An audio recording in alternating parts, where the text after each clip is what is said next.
salt, pepper, and Onions. onions, yeah.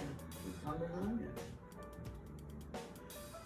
Yeah, slice them thin. Then they marinate there. And then you just marinate them with salt? Or do you some put... salt on and shake them so they all salt gets distributed. And then I leave them set until there's, you know, juice in there. Uh-huh. And I always think that juice makes the taste.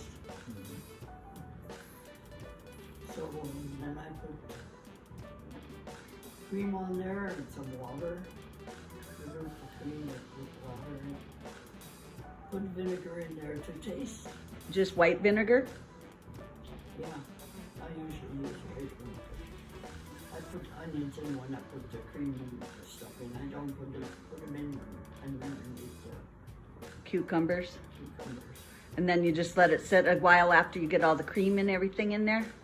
No, then it's ready to, Then you can eat it right away? yeah. Okay.